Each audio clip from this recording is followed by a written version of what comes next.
नाजरीन, इस वक्त एक बड़ी खबर सामने आ रही है। पीएमसी घोटाला मामले को लेकर के मरकज और आरबीआई को दिल्ली हाई कोर्ट ने नोटिस जारी किया है। अर्जी गुजार ने हाई कोर्ट में अर्जी दाखिल की है। अर्जी में खातेदारों के हक को यकीनी बनाने की अपील की गई है। खातेदारों के पैसे निकालने की हद पर रोक हटाने की अपील की गई। उसके तहत मौसर कदम उठाने की भी अपील की गई है। अगली समाअत 22 जनवरी को होगी। काफी अहम खबर पीएमसी घोटाले को लेकर के मरकज और आरबीआई को दिल्ली हाई कोर्ट ने नोटिस जारी किया है। अर्जी गुजार ने हाई कोर्ट में ये अर्जी दाखिल की थी। अर्जी में खातेदारों के हक में यकीनी बनाने की अपील की गई है। खातेदारों के पैसे निकालने की हद पर जो रोक लगा दी गई है उसको हटाने की इस अर्जी में अपील की गई है। उसके तहत मौसर कदम उठाने की भी अपील की गई है। अब अगली समाअत 22 जनवरी को होगी। हमारे नुमाइंदे सुशील पांडे इस वक्त हमारे साथ जुड़ चुके हैं। सुशील, आपसे जानना चाहेंगे, जिस तरह से अर्जी दाखिल हुई है और इसमें जो है नोटिस जारी किया गया है मरकज और आरबीआई को दिल्ली हाई कोर्ट की जानिब से, क्या कुछ मजीद अपडेट्स है आपके पास? जी देखिए, पीएमसी जो खाता धारक है वो लगातार धरना प्रदर्शन कर रहे हैं, जिसमें से कई ऐसे खाता धारक हैं देश के विभिन्न क्षेत्रों में जिनकी इस वजह से मौत भी हो चुकी है। हालांकि दिल्ली हाई कोर्ट ने आज इस मामले में केंद्र सरकार और आरबीआई जो इस मामले में मुख्य पक्षकार है उनको नोटिस जारी किया है और उनसे जवाब तलब किया है। इन तमाम लोगों का कहना यह है कि जो एक लिमिट तय किया गया था कि 7 से 8,000 रुपए तक ही वो पैसा निकाल सकते हैं, वो लिमिट को बढ़ाया जाए, क्योंकि ये उनके जीवन की गाढ़ी कमाई है और ऐसे में आरबीआई कोई ऐसा नियम नहीं बना सकती है जिससे वो अपनी कमाई हुई रकम को नहीं निकाल सकते हैं। हाल ही में केंद्र सरकार ने ये आश्वासन दिया था कि इस दिशा में काम किया जा रहा है, लेकिन वो अपनी क्रेडिट लिमिट को बढ़ाना चाहते हैं और उन्होंने कहा है कि ये उनका संवैधानिक अधिकार है, क्योंकि उन्होंने अपने जीवन भर की गाढ़ी कमाई बैंक को जमा की है। अगर बैंक उनके साथ धोखा देता है तो सरकार इस मामले में तय करे, लेकिन उनके पैसे को चुकाने की जवाबदेही किसकी है? क्योंकि ये मामला सीधे सीधे आरबीआई से जुड़ा हुआ है। केंद्र सरकार इस मामले में सीधे रूप से इंटरफेयर नहीं कर सकती है, लिहाजा केंद्र सरकार ने आश्वासन दिया है, लेकिन मामला आरबीआई से जुड़ा हुआ है। तो अब आरबीआई को जब दिल्ली हाई कोर्ट ने नोटिस जारी किया है तो आरबीआई को ये बताना होगा अगली सुनवाई पर कि इस दिशा में आरबीआई की तरफ से क्या कार्रवाई की जा रही है, क्या तमाम जो खाता धारक है जिनके जीवन भर की कमाई पीएमसी बैंक में है उनको निकालने के लिए कोई समय सीमा बना रहे हैं, क्या उसके क्रेडिट लिमिट को बढ़ा रहे हैं। ये तमाम चीजें जब वो अपना जवाब दाखिल करेंगे दिल्ली हाई कोर्ट में तब सामने निकल कर आएगा। लेकिन फिलहाल जो बड़ा अपडेट है वो यही है कि दिल्ली हाई कोर्ट फिलहाल इस याचिका पर सुनवाई के लिए तैयार हो गया है और इस सुनवाई पर उन्होंने केंद्र सरकार और आरबीआई से जवाब तलब किया है। बिल्कुल सुशील, और लोग काफी ज्यादा परेशान हैं। कब से जो है एहतजाज भी इस पूरे मामले को लेकर हो रहा है। जाहिर सी बात है पूरी सेविंग्स इस बैंक में उनकी लगी हुई है, लेकिन जिस तरह से आरबीआई को भी काफी ज्यादा इकदाम उठाने पड़ रहे हैं, जिस तरह की कंडीशन है बैंक की, ऐसे में आरबीआई किस तरह से अब इकदाम कर सकती है, क्या कुछ कदम ले सकती है जिससे लोग भी परेशान हो और जो भी बैंक की प्रॉब्लम्स है वो भी धीरे धीरे सॉल्व हो सके? जी देखिए, आरबीआई का जो नॉर्म्स था, जो नियम था, उस नियम को फिलहाल पीएमसी जो बैंक है वो उसने नहीं माना, जिसकी वजह से उन्होंने उस पर पाबंदी लगा दी। लेकिन बड़ा सवाल है, जैसा आपने सवाल भी पूछा वो सवाल सही भी है कि आरबीआई को अब इस मामले में अपने तार को ढीला करना पड़ेगा, क्योंकि काफी बड़ी संख्या के जो लोग हैं उनकी तादाद में पैसे फिलहाल उनके फंसे हुए हैं। कई ऐसे लोग हैं जो फिलहाल इस घटना के बाद उनकी मौत भी हो गई है, हार्ट अटैक भी हो गए हैं। कई परिवार ऐसे हैं जो फिलहाल वो इसी पर डिपेंड है। तो इस मामले में आरबीआई को कोई ठोस कदम उठाने की जरूरत भी है और ऐसे में दिल्ली हाई कोर्ट तो जवाब क्या देगी वो बहुत ही फिलहाल इंटरेस्टिंग होगा, क्योंकि आरबीआई का स्टैंड इस मामले में क्या होगा और साथ ही साथ सबसे महत्वपूर्ण बात कि सरकार की इस मामले में क्या कुछ अपना जवाब दिल्ली हाई कोर्ट में देती है, क्योंकि कहीं ना कहीं जवाबदेही सरकार पर भी है। और अगर एक तय लिमिट अगर तय कर दिया गया है जिसमें 8 से 10,000 रुपए की रकम तय कर दी गई है, तो लोगों का साफ तौर से ये कहना है कि हमारे जीवन भर की कमाई है, अगर हम उसको अपने मन के मुताबिक नहीं निकाल पाएंगे तो हमारा आगे का जीवन कैसे चलेगा।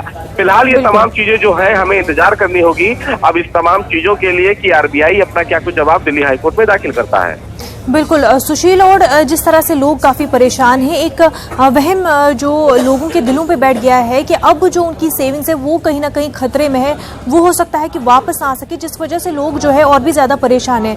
तो सरकार जो है किस तरह से जो उनको ये यकीन दिलाए कि उनके जो भी सेविंग्स है वो महफूज है और उनको लौटा दी जाएंगी धीरे धीरे।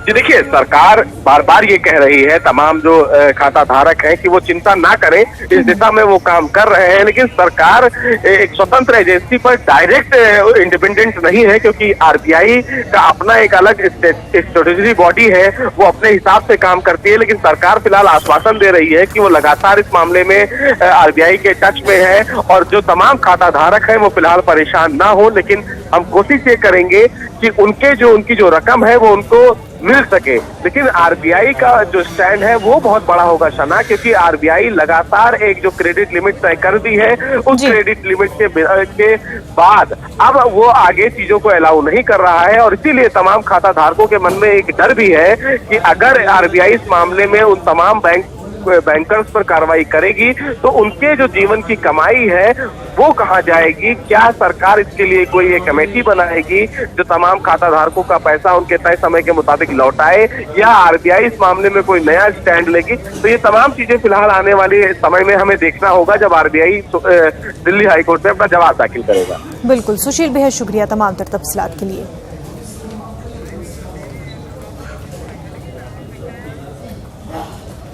नाज़रीन, आपको बता दें दिल्ली में 4 नवंबर से 15 नवंबर तक ऑड इवन का फॉर्मूला नाफिज होगा।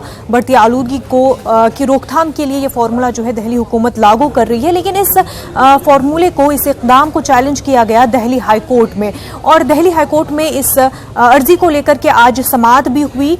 समाअत के दौरान दिल्ली हाई कोर्ट ने इस इक़दाम को ऑड इवन के फॉर्मूले पर रोक लगाने से इनकार कर दिया है। साथ ही साथ दिल्ली हुकूमत से इस सिलसिले में 3 दिन के अंदर जवाब भी तलब किया है।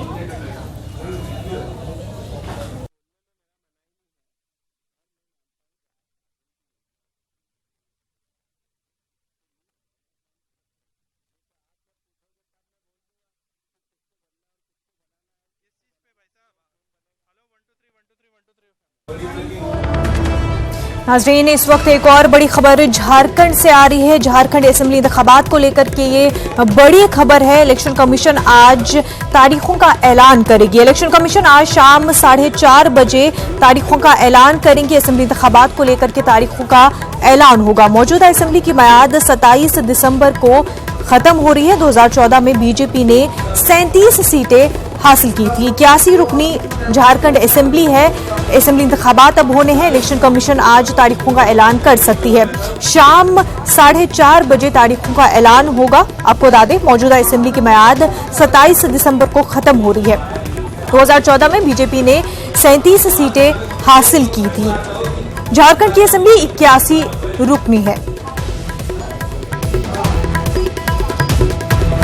हमारे नुमाइंदे विनीत इस वक्त हमारे साथ जुड़ चुके। विनीत, इलेक्शन कमीशन जो है झारखंड असेंबली इंतखाबात को लेकर के आज तारीखों का ऐलान करने वाली है।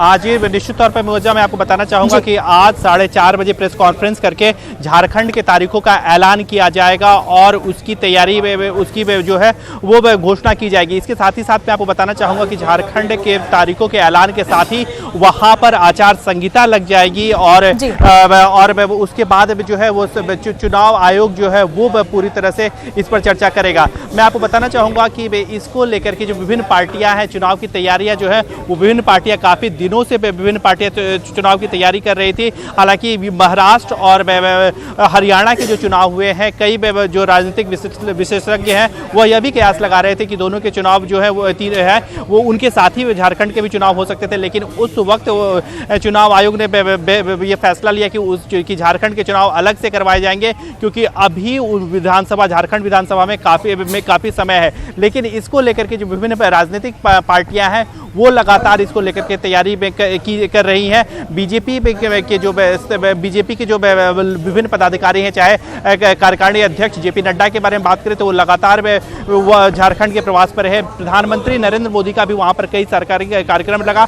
साथ ही साथ राज्य सरकार जो वहां पर जो बीजेपी की सरकार है वो भी लगातार प्रयास कर रही थी। इसके साथ ही साथ मैं आपको बताना चाहूंगा कि महागठबंधन में भी, जिसमें कांग्रेस है और जेएमएम है, वो भी इसको लेकर के तैयारी कर रही थी। लेकिन इस बार एक बात यह हो सकती है कि बाबूलाल मरांडी की जो पार्टी है वो इस बार अलग चुनाव लड़ सकती है, तो झारखंड में त्रिकोणीय मुकाबला हो सकता है। हालांकि कई ऐसी पार्टियां हैं, पिछली बार जब चुनाव हुआ था तो 2014 में जब चुनाव हुआ था झारखंड विधानसभा का, उस वक्त 5 चरणों में चुनाव हुआ था। लेकिन इस बार भी कई पार्टियां जो है वो 5 चरणों में चुनाव करवाने की मांग कर रही है।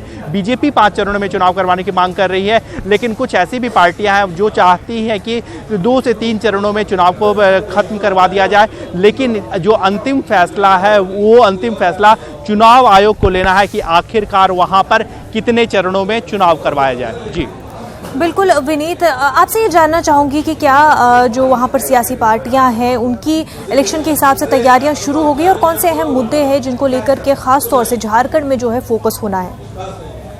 जी, मैं निश्चित तौर पे मैं आपको बताना चाहूँगा कि विधानसभा के चुनाव हैं तो वहाँ पर स्थानीय मुद्दे जो हैं वो निश्चित तौर पर महत्वपूर्ण रहेंगे। जो हर एक जो विधानसभा के जो मुद्दे हैं वो वहाँ पर छाए रहेंगे। साथ ही साथ राज्य के जो मुद्दे हैं वो वहाँ पर महत्वपूर्ण रहेंगे। लेकिन इसके साथ ही साथ अगर हम बात करें तो जो राष्ट्रीय मुद्दे हैं, चाहे वो कश्मीर में 370 हटाने की बात हो, राष्ट्रवाद की बात हो, ये भी निश्चित तौर पर कहीं ना कहीं रहेगा। क्योंकि जब हमने देखा जिस तरह से महाराष्ट्र और हरियाणा के चुनाव में जिस तरह से राष्ट्रीय मुद्दे भी में कहीं ना कहीं प्रभावित करते रहे, तो उस वक्त हमने केंद्रीय नेताओं से इस बारे में पूछा तो उनका साफ तौर पर कहना था कि ये जो मुद्दे हैं, चाहे 370 को खत्म करने का मुद्दा हो या फिर राष्ट्रवाद का मुद्दा हो, ये भी कहीं ना कहीं देश से जुड़ा हुआ है। और ये जो राज्य आते हैं जहां पर चुनाव हो रहे हैं वो भी इसी देश के हिस्से हैं, तो निश्चित तौर पर सबसे जो महत्वपूर्ण रहेगा वो स्थानीय मुद्दा वहां पर महत्वपूर्ण रहेगा। लेकिन जो राष्ट्रीय मुद्दे हैं, चाहे वो 370 में कश्मीर से हटाने का मुद्दा हो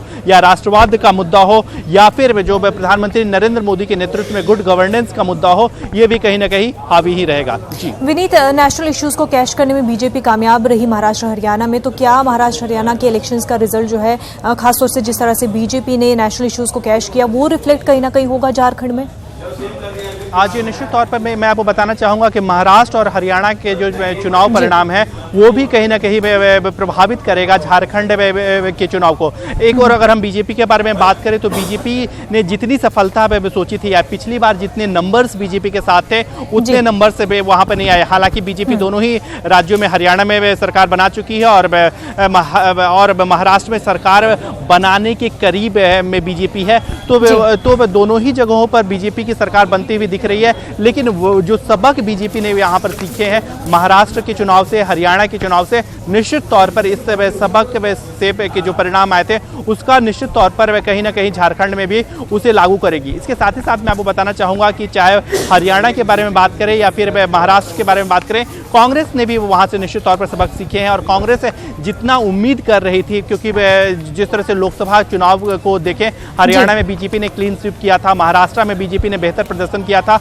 और कांग्रेस का दोनों ही राज्यों में बहुत बुरा प्रदर्शन रहा था। लेकिन उस हिसाब से, उस लिहाज से महाराष्ट्र और हरियाणा में कांग्रेस ने बेहतर प्रदर्शन किया, तो कांग्रेस ने भी कहीं ना कहीं निश्चित तौर पर इससे सबक लिया है और इसी फॉर्मूले को झारखंड में भी लागू करने की कोशिश करेगी। लेकिन एक बड़ी बात जो यहाँ पर सामने आ रही है कि संगठनिक तौर पर बीजेपी ने बेहतर काम किया है। क्योंकि अगर हम कांग्रेस के बारे में बात करें तो कांग्रेस ने जिस तरह से कांग्रेस के जो पूर्व अध्यक्ष थे झारखंड के, वही पार्टी छोड़ गए हैं, अब वो आम आदमी पार्टी में शामिल हो गए हैं। इसके साथ ही साथ जिस तरह से महागठबंधन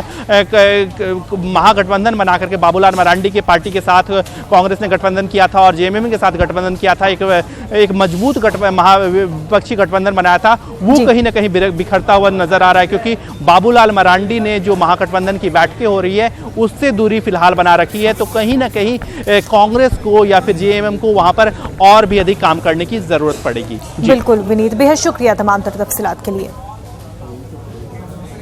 नाजरीन, इस वक्त एक और बड़ी खबर दिल्ली से सामने आ रही है। आपको बता दें, पब्लिक हेल्थ इमरजेंसी का ऐलान कर दिया गया है दिल्ली में। दिल्ली एनसीआर में पब्लिक हेल्थ इमरजेंसी का ऐलान किया गया।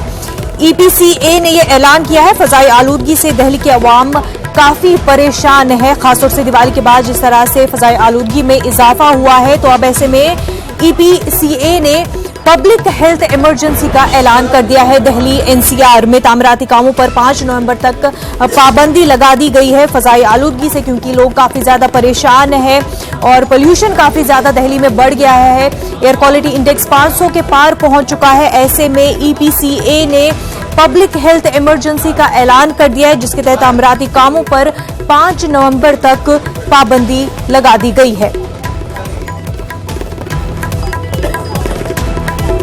काफी अहम खबर दिल्ली से है। ईपीसीए ने पब्लिक हेल्थ इमरजेंसी का ऐलान कर दिया। आपको बता दें कि दिल्ली एनसीआर में जो फजाई आलूदगी है उसमें काफी इजाफा देखने को मिला है। एयर क्वालिटी इंडेक्स जो है वो 500 के पार पहुंच चुका है।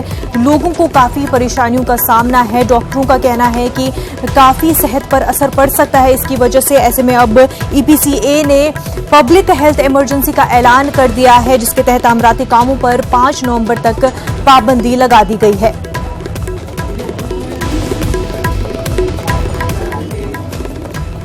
साथ ही से पहले ही डॉक्टरों ने जो है लोगों को मास्क लगाने की सलाह दी हुई है। मास्क जो है कंपलसरी कर दिया है कि लोग लगाए। दिल्ली में काफी ज्यादा पोल्यूशन जो है बढ़ गया है। ऐसे में सीधा असर सेहत पर पड़ना है, खासतौर पे बुजुर्गों और बच्चों पे। अब ऐसे में ईपीसीए ने भी पब्लिक हेल्थ इमरजेंसी का ऐलान कर दिया है, जिसके तहत तामीराती कामों पर 5 नवंबर तक पाबंदी लगा दी गई है।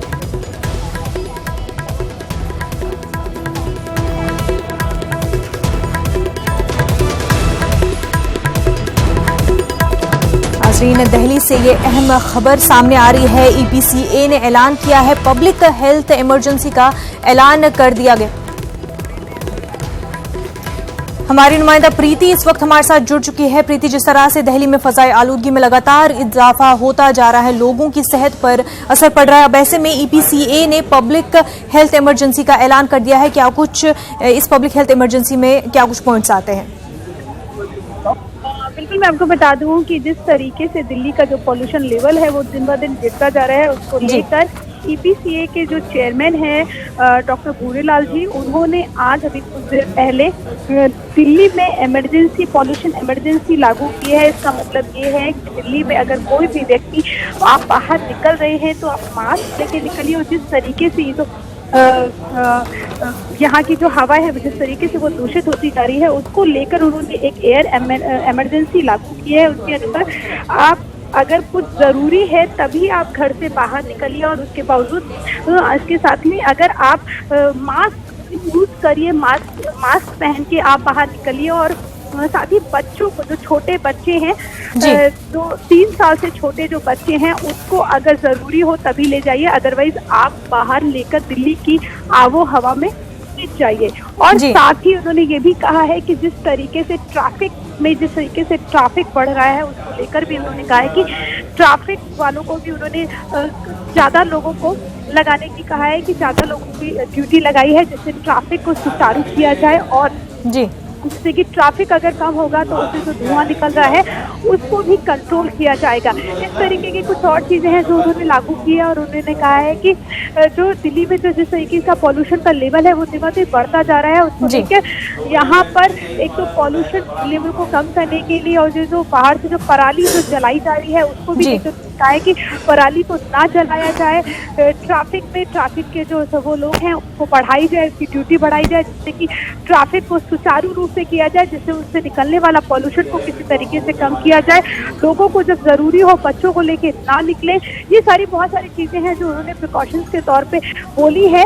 और ये भी कहा गया है कि जो लोग डीजल का जनरेटर जो यूज करते हैं उस पर पूरी तरीके से बैन करने की बात कही है, कि डीजल जनरेटर आप यूज नहीं कर पाएंगे, क्योंकि डीजल से निकलने वाला जो धुआं है वो भी हमारी सेहत को किस तरीके से नुकसान पहुंचा रहा है, उसको लेकर भी उन्होंने कहा है कि डीजल जनरेटर को पूरी तरीके से बैन किया जाएगा। और जो भी इसका दुरुपयोग करता हुआ पाएगा उसके लिए जुर्माने की बात कही है, कि जो भी पालन नहीं करेंगे या जहाँ पर भी ये सब चीज़ों का देखा जाएगा, उसको यूज किया जाएगा। और ये भी प्रिकॉशंस लेने के लिए गए और ये भी आदेश दिए गए हैं कि पूरे दिल्ली एनसीआर में पानी का छिड़काव किया जाए, जिससे कि वो पॉल्यूशन जो है वो कम किया जाए, तो पानी का छिड़काव किया जाए। ये बहुत सारी चीजें हैं जो उन्होंने कही हैं और उसमें देखना ये होगा कि कितनी चीजों को ये दिल्ली गवर्नमेंट फॉलो कर पाती है और कितनी चीज़ों को फॉलो किया जाता है, जिससे कि पॉल्यूशन जो लेवल है वो कम किया जाए। लेकिन इसके साथ मैं आपको ये भी बताना चाहूँगी कि सिर्फ गवर्नमेंट के उससे कुछ नहीं होगा, हम लोगों को भी जागरूक होना पड़ेगा, लोगों को भी इन सब प्रिकॉशंस का ध्यान रखना पड़ेगा और लोगों को भी ये देखना पड़ेगा कि वो कोई भी ऐसी चीज़ ना करें जिससे प्रिकॉशंस का जो लेवल है पॉल्यूशन का वो बढ़े। जिस तरीके से दिल्ली में पटाखों पे बैन लगाया गया था, उसके बावजूद लोगों ने पटाखे दगाए थे, जिसके बाद जो पॉल्यूशन का लेवल है वो पूरी तरीके से बहुत तेजी से बढ़ा था।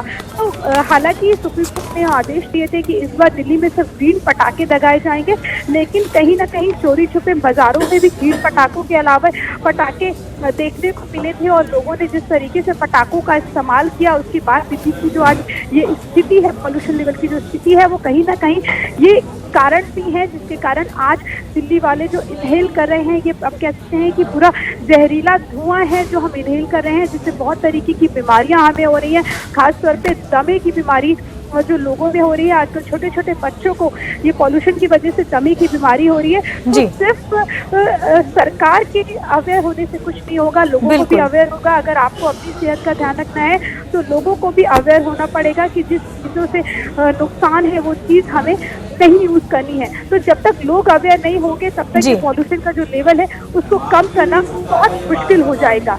बिल्कुल प्रीति, बेहद सही बात आपने कही कि सिर्फ गवर्नमेंट ही इसमें कुछ नहीं कर सकती है, गवर्नमेंट को कोसना काफ़ी नहीं है, लोगों को खुद जो है इकदाम करने होंगे और जो कुछ रेगुलेशंस दिए गए हैं उनको फॉलो करना काफ़ी ज़रूरी है ताकि जो है लोगों की सेहत सही रह सके, माहौल जो है वो सही से रह सके। प्रीति, बेहद शुक्रिया आपका तमाम तर तफसीलात के लिए।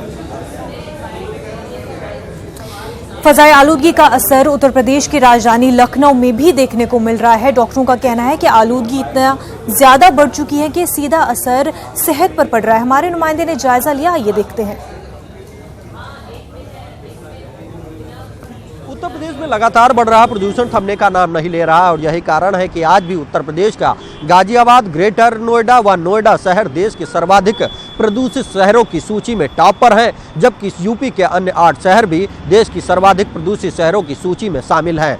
ऐसे में अगर बात राजधानी लखनऊ की करें तो आप देख सकते हैं कि कमोबेश राजधानी लखनऊ में भी प्रदूषण का स्तर बेहद गंभीर स्थिति में पहुंच चुका है। आप देख सकते हैं कि इस वक्त मैं राजधानी लखनऊ के 1090 चौराहे पर खड़ा हूं, जहां अभी भी जो इमारतें आपको पीछे दिख रही हैं उन पर धुंध छाई हुई है पूरी तरीके से, और यही कारण है कि जो प्रदूषण का स्तर है वो दिन ब दिन बढ़ता जा रहा है। अगर देखा जाए तो जो मौसम वैज्ञानिकों का मानना है कि जो तापमान कम हुआ है उसके चलते प्रदूषण का स्तर बढ़ा है, और साथ ही साथ जो कंस्ट्रक्शन साइट्स हैं वो खुले में लगातार निर्माण कार्य जारी है। अगर बात खुले में कूड़ा जलाने की करें तो वो भी लगातार देखा जा सकता है, और जो अन्य प्रदूषण बढ़ाने के कारक हैं उनको रोकने के लिए भले ही उत्तर प्रदेश प्रदूषण नियंत्रण बोर्ड व उत्तर प्रदेश सरकार के अन्य जिम्मेदार विभाग अपने स्तर से हर संभव प्रयास किए जाने का दावा कर रहे हो, लेकिन प्रदूषण स्तर में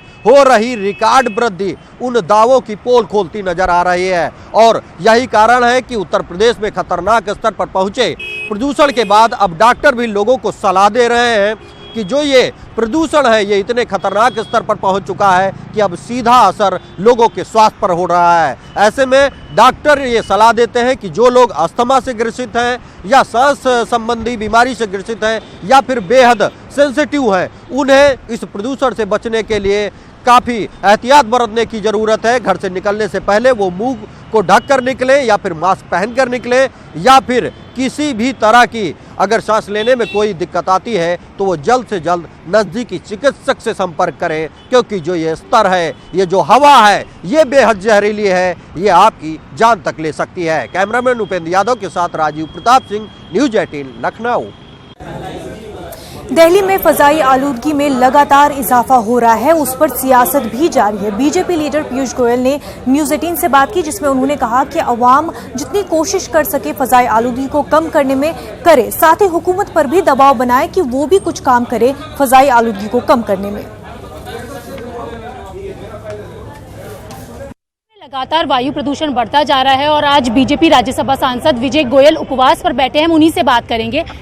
सर, जिस तरीके से लगातार वायु प्रदूषण दिल्ली में बढ़ रहा है, आप भी उपवास कर रहे हैं, क्या कहेंगे? प्रदूषण को लेके मेरे उपवास के दो कारण हैं। पहला, मैं दिल्ली वासियों से अपील करना चाहता हूं कि प्रदूषण को समाप्त करने के अंदर जिन नियमों का उन्होंने पालन करना है, जिसके कारण भी प्रदूषण कम हो, वो उसके अंदर सहयोग करें। और दूसरा है, केजरीवाल सरकार यानी दिल्ली सरकार पर इतना दबाव बनाएं कि उन्होंने प्रदूषण पर 5 साल तक काम नहीं किया, तो उनको भी कुछ काम करना पड़े। जाहिर तौर पर बात है, साफ तौर से, चाहे वो सफ़र हो, पर्यावरण की संस्था या फिर सेंट्रल पोल्यूशन कंट्रोल बोर्ड हो, सबने ये कहा है कि पराली से केवल 4 से 10% तक प्रदूषण होता है। 90% प्रदूषण लोकल कारणों से है, जिस पर दिल्ली सरकार को 5 साल काम करना चाहिए था। जिसमें आता है कंस्ट्रक्शन धूल, उस पर कंस्ट्रक्शन पे बैन करके उसको चेक किया जाना चाहिए था, उसके नियमों का पालन करवाना चाहिए था। दूसरा है रोड डस्ट। रोड डस्ट के लिए छिड़काव करना बहुत ज़रूरी था, जो आज तक हम देखते हैं नहीं हो रहा है जी। तीसरा है, पेड़ पौधे लगाने चाहिए थे। जो सेंट्रल रिज पर 1.5 करोड़ पेड़ पौधे लगने थे, वो नहीं लगे। 600 एकड़ पे लगने थे, वो नहीं लगे। फिर स्मोक टावर लगाने की बात की गई थी, वो नहीं हुआ। फिर उसके बाद क्लीनिंग मशीन्स आनी थी, वो नहीं हुई। कुल मिलाकर हम ये कह सकते हैं, प्रदूषण जिनसे रुक सकता था वो हुई नहीं। अब मजबूरन उनको कहना पड़ रहा है कि भाई हम मास्क बांट रहे हैं इतने सारे। इसका मतलब है मुख्यमंत्री ने हाथ खड़े कर दिए हैं कि भाई मैं प्रदूषण को समाप्त करने में लाचार हूं, इसलिए आप मास्क पहन के घूमिए। जिस तरीके से गंदा पानी आज तक साफ नहीं हुआ और उसके लिए डिस्टिलरी वाटर पीना पड़ रहा है, अब ऐसा लगता है मास्क पहन के घूमना पड़ेगा। तो जाहिर तौर पर उपवास करके हम ये संदेश दे रहे हैं कि हर दिल्ली वासी को कोई ना कोई अपना विरोध दर्ज कराना चाहिए कि हाँ, मैं भी इस प्रदूषण को समाप्त करने के लिए कटिबद्ध हूँ। और दूसरा, मैं दिल्ली सरकार पर दबाव बनाऊंगा इस बात का कि वो प्रदूषण के लिए काम करे। बस आखिरी एक छोटा सा सवाल है सर, ये उपवास कब तक चलेगा? नहीं, ये मेरा सांकेतिक उपवास है जो लोगों को संदेश दे रहा है। आप भी, मैं अकेले सब कुछ नहीं कर सकता, आप भी अपने अपने तरीके से इस प्रदूषण के खिलाफ प्रोटेस्ट करें। तो आपने देखा, ये थे हमारे साथ बात करने के लिए बीजेपी राज्यसभा सांसद विजय गोयल, जिनका कहना है कि वो अपने इस सांकेतिक उपवास से लोगों को सिर्फ और सिर्फ ये संदेश देना चाहते हैं कि प्रदूषण को कम करने के लिए सभी आगे आए और अपनी अपनी जिम्मेदारियों को निभाएं। कैमरा पर्सन दीपक बिस्ट के साथ Rachna, news 18 Delhi. News room live में फिलहाल इतना ही, हमें दीजिए इजाजत। आदाब।